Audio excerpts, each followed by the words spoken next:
नमस्कार साथियों, एके प्रदेशी education channel में आप सभी का स्वागत है। इस चैनल पर आप लोगों को महत्वपूर्ण जानकारी उपलब्ध कराई जा रही है और मैं इससे संबंधित प्रतियोगी छात्रों के संबंधित तैयारी के लिए भारतीय संविधान के विषय में एक सीरीज़ प्रारंभ किया हूँ। ख़ास तौर से उत्तर प्रदेश लोक सेवा आयोग, अधीन सेवा चयन आयोग की तैयारी करने वाले छात्रों में जो भारतीय संविधान के संबंध में क्वेश्चन आते हैं उसकी तैयारी करने में महत्वपूर्ण भूमिका निभाएगा। तो साथियों, मैं सबसे पहले की क्लास में उद्देशिका संबंधित कुछ जानकारियाँ आपके बीच में साझा कर चुका हूँ और आशा करता हूँ कि साथियों, जैसे कि उद्देशिका में बात कर चुका हूँ, उद्देशिका एक महत्वपूर्ण अंग है भारतीय संविधान का और इसके विषय में मैं अभी और थोड़ा सा बात करूँगा आप लोगों से। मैं बता दूँ इसके बारे में, थोड़ा उद्देशिका के बारे में। उद्देशिका को याद करना बहुत ज़रूरी होता है। इससे बहुत ही क्वेश्चन आते हैं उद्देशिका के संबंध में, चाहे उत्तर प्रदेश लोक सेवा आयोग में होता है या केंद्रीय लोक सेवा आयोग में। उद्देशिका के बारे में महत्वपूर्ण जानकारी होना ज़रूरी होता है। तो एक बार मैं इसकी रिवीजन कर देता हूँ। हम भारत के लोग भारत को एक संपूर्ण प्रभुत्व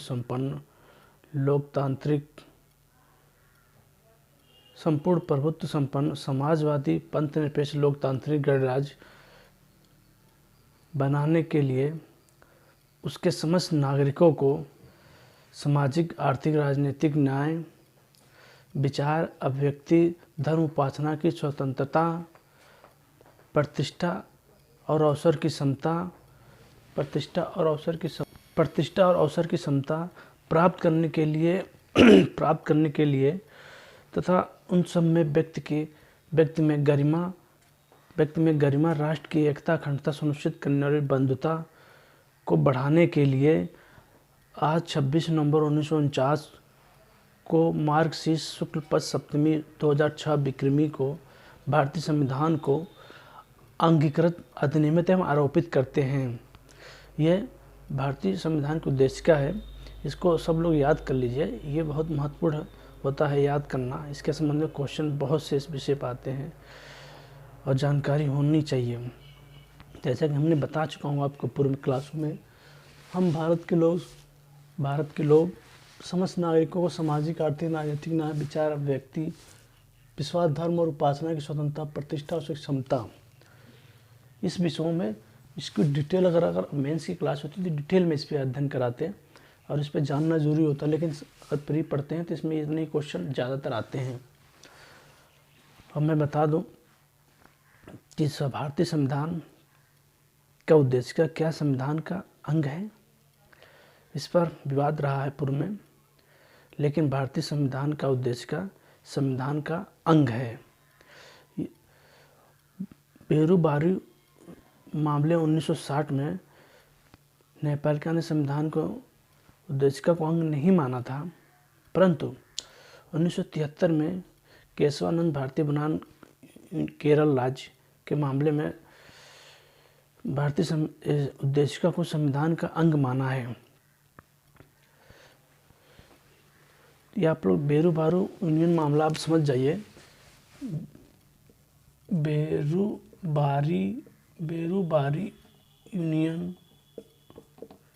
यूनियन 1960 इसमें कहता है कि उद्देशिका अंग नहीं है, परंतु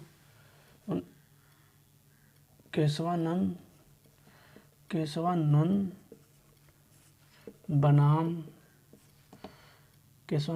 केरल राज्य 1973 में उद्देशिका को संविधान का महत्वपूर्ण अंग माना है और उद्देशिका संविधान का महत्वपूर्ण अंग है।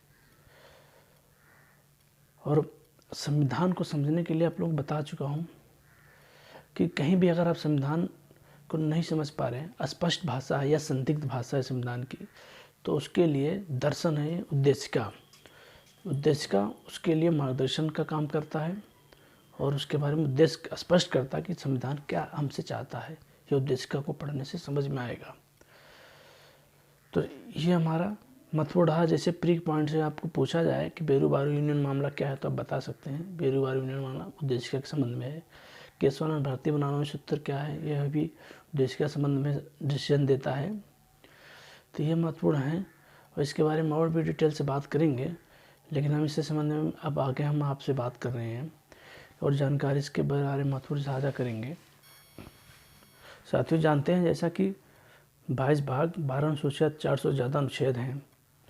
ये सब याद करना जरूरी है कि कौन से भाग में कौन सा अनुच्छेद है, किस भाग में और उसके क्रम क्या है, इसके डिटेल में जानना ज़रूरी होता है। तो मैं बता दूं, तो पहला भाग में कौन सा अनुच्छेद से कहाँ तक है इसके बारे में बता देता हूँ कि अनुच्छेद भाग 1 अनुच्छेद 1 से लेकर 4 तक में, अनुच्छेद 1 से 4 तक भाग 1 में रखा गया है। अनुच्छेद 1 से 4 तक जो भाग 1 में अनुच्छेद 1 से 4 तक के जो वर्णन है, यह राज्यों के संबंध में है, के बारे में अभी मैं इसके बारे में डिटेल से बात करूंगा और उसके बारे में बता दूं। और भाग 2 में अनुच्छेद से 5 से लेकर 11 तक है। यह अनुच्छेद जो भाग 2 है, यह नागरिकता के संबंध में है कि नागरिकों के बारे में, बंद के बारे में विषय में वर्णन करता है। इसके बारे में भी डिटेल में बात करूंगा। और मैं बता दूं, भाग 3 अनुच्छेद 12 से लेकर 35 तक भाग 3 में रखा गया है। जो अनुच्छेद 12 से 35 तक है, यह मूल अधिकार या मौलिक अधिकार से संबंध में है। इसके बारे में भी साथियों मैं डिटेल में आपसे बात करूंगा। और अभी और बता दूं, भाग 4 जो है, भाग 4 वह राज्य के 36 से लेकर 51 तक है। भाग जो 4 है 36 से लेकर 51 तक है। जो भाग 4 है, राज्य के नीति निर्देशक तत्व के बारे में बात करता है। इसी तरह आगे कंटिन्यू है 52 से लेकर 152 तक। केंद्र, राष्ट्रपति, उपराष्ट्रपति, कार्य विधायी शक्तियाँ, न्यायपालिक, सर्वोच्च न्यायालय के बारे में वर्णन करता है। और 152 से लेकर 237 तक राज्यों के बारे में बात करता है। इसके संबंध में जब आगे क्लास करेंगे सर, तो कंटिन्यू आप लोगों को जानकारी बताएंगे। तो मैं सबसे पहले आप लोग आज भाग 1 के बारे में डिस्कस कर लेता हूँ। भाग 1 में के बारे में जो अनुच्छेद हैं, ये क्या कहते हैं। तो साथियों मैं बता दूं, भाग 1 का अनुच्छेद है 1 से लेकर 4 तक।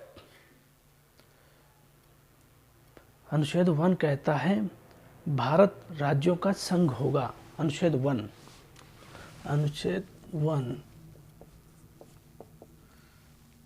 भारत राज्यों का संघ।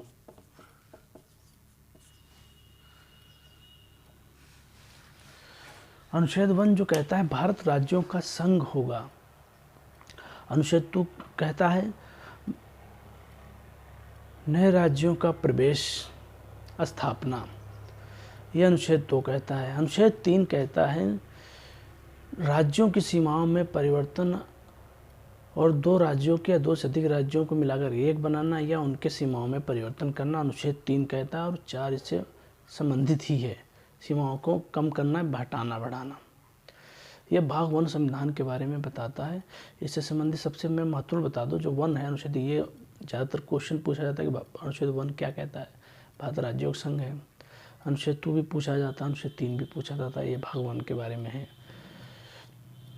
साथ ही इसके बारे में और बता दूं मैं, भाग 2 के बारे में जो अनुच्छेद 5 से लेकर 11 तक के बारे में वर्णन करता है। अनुच्छेद 5 नागरिकता के संबंध में है कि नागरिकता के प्रकरण कैसे प्राप्त की जाए और नागरिकता कैसे विलोपन की जाए, इसके बारे में डिटेल में है वर्णन किया गया है। तो हाँ सर, इतने ही क्लास रखते हैं और आगे फिर इसमें कंटिन्यू करेंगे। तब तक साथियों नमस्कार।